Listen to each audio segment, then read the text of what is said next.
ये बात है साल 2000 की, जब इराक के प्रेसिडेंट सद्दाम हुसैन डॉलर के खिलाफ जाता है।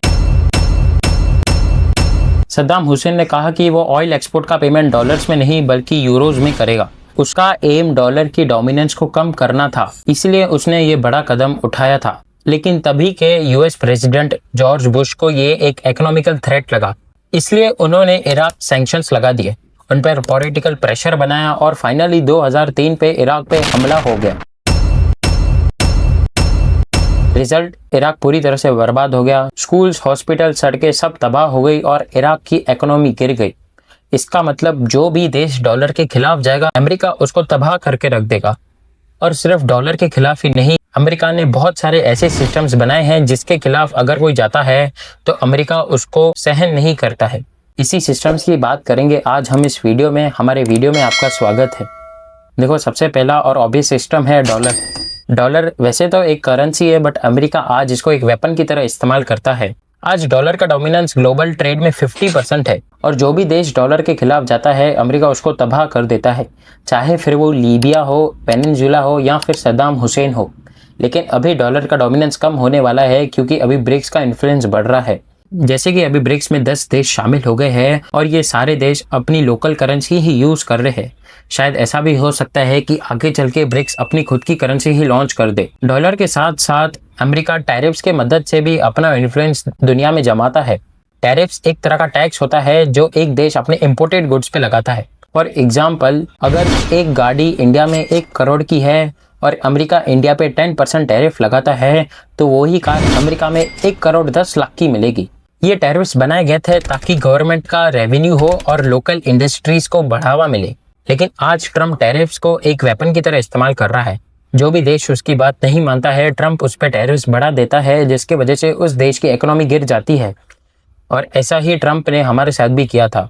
देखो, इंडिया रशिया से ऑयल खरीदता है और यही बात शायद ट्रम्प को पसंद नहीं आई, इसलिए ट्रम्प ने इंडिया के रशियन ऑयल परचेज के चलते इंडिया पे 50% टैरिफ लगाने की धमकी दी। टैरिफ्स के साथ साथ अमेरिका आईएमएफ के द्वारा भी हम पर इन्फ्लुएंस जमाता है। आईएमएफ यानी इंटरनेशनल मॉनिटरी फंड। आईएमएफ में अभी करंटली 190 से ज्यादा देश शामिल है जो एक दूसरे को लोन देकर मदद करते हैं। ये लोन 85% अप्रूवल के बाद ही दिया जाता है। लेकिन अभी आप पूछोगे कि इसमें अमेरिका का इन्फ्लुएंस कैसे? देखो, अमेरिका के पास सबसे ज्यादा वोटिंग पावर है, 16.5%। यानी अगर अमेरिका किसी भी देश को अप्रूव नहीं करता है तो उस देश को लोन नहीं मिलेगा। यानी अगर किसी देश को आईएमएफ से लगातार लोन लेते रहना है तो उसको यूएस के साथ पर्सनल दोस्ती बनानी पड़ेगी। और ऐसा ही कुछ हाल स्विफ्ट सिस्टम के साथ भी है। देखो, स्विफ्ट यानी society for world wide inter bank financial telecommunication, ये एक तरह का मैसेजिंग सिस्टम है। एक बैंक को दूसरे बैंक में मनी ट्रांसफर करने के लिए बताता है। ध्यान रखो, ये पैसे ट्रांसफर नहीं करता है बल्कि ये पैसे ट्रांसफर करने का ऑर्डर देता है।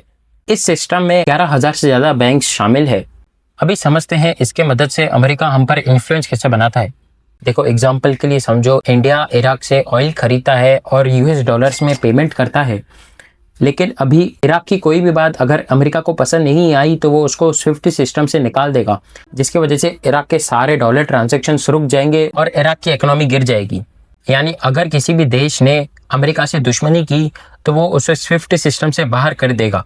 और ऐसा ही कुछ रशिया के साथ हुआ भी था।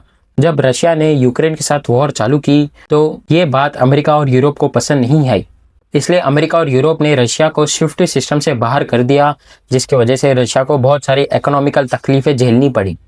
इन सब के बाद आता है टेक और सॉफ्टवेयर। देखो, आज अमेरिका के पास Microsoft, Google, Apple, YouTube, Facebook जैसी बड़ी बड़ी डेटा कंपनीज है। इन सारी कंपनीज के पास हमारे जैसे लोगों का बहुत सारा डेटा अवेलेबल है। इन डेटा का ये कंपनीज गलत इस्तेमाल भी कर सकती है।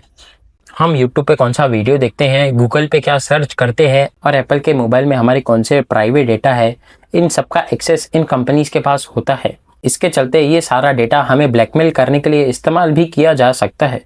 इन सब के साथ साथ आता है CIA जैसा सिस्टम।